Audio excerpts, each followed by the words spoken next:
নমস্কার, আমি সুমনা। আজ বানাবো ডিমের চপ। কী কী লাগছে দেখে নেওয়া যাক। আলু, কাঁচা লঙ্কা, আদা, রসুন আর পেঁয়াজ আর ডিম লাগছে। প্রথমে আলু আর পেঁয়াজটাকে ভালো করে ছাড়িয়ে নিলাম। তারপর পেঁয়াজটাকে একদম ছোটো ছোটো কুচি করে কেটে নিলাম। তারপর কয়েক কোয়া রসুনকে একদম ছোটো ছোটো করে কুচিয়ে নিলাম। তারপর আদাটা একটা গ্রেটারের সাহায্যে ভালো করে গ্রেট করে নিলাম। তারপর সব কিছু কাটা পুরো কমপ্লিট।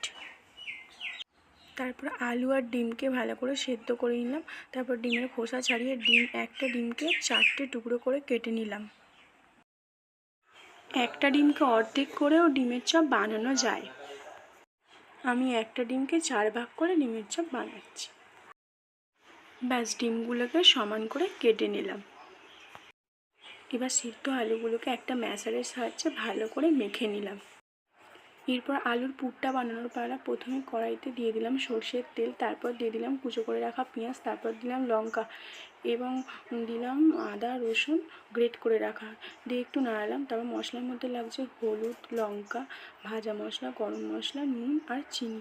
মশলাগুলোকেও দিয়ে দিলাম কড়ার মধ্যে। তারপর একটু নাড়লাম ভালো করে, একটু হালকা করে জল দিয়ে কষালাম। কষিয়ে দিয়ে দিলাম মাখা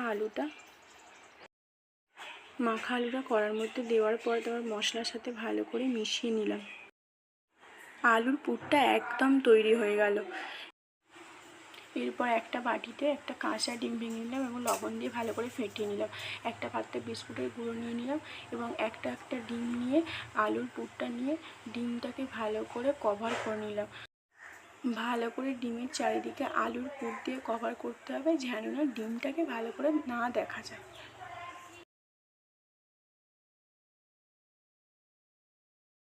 এবং দুটি হাতের সাহায্যে ভালো করে সবগুলোকে ডিম্বাকৃতির শেপ দিয়ে দিলাম। ব্যাস, সব চপগুলোকে একে একে এইভাবে একই পদ্ধতিতে ভালো করে গড়ে নিলাম। এরপর চপগুলোকে কোট করে নেওয়ার পালা। প্রথমে একটা বাটিতে কাঁচা ডিম ভেঙে নিয়েছি। চপগুলোকে ডিমের গোলায় চুবিয়ে বিস্কুটের গুঁড়ো মাখিয়ে নিলাম। আবার একই পদ্ধতিতে ওইভাবেই দুবার করে কোট করতে হবে, নইলে ভাজার সময় পুরো সব ছেড়ে যাবে। এইভাবে সব চপগুলোকে একে একে ভালোভাবে করে নিলাম। এরপর চপগুলোকে ভেজে নেব। প্রথমে একটা কড়াইতে তেল গরম করতে দিয়েছি। ওই তেলের মধ্যে এক এক করে চপগুলোকে ছেড়ে ভালোভাবে বাদামি রং করে ভেজে নিলাম। কেমন লাগলো কমেন্টে জানাবেন। সবাই ভালো থাকবেন, সুস্থ থাকবেন।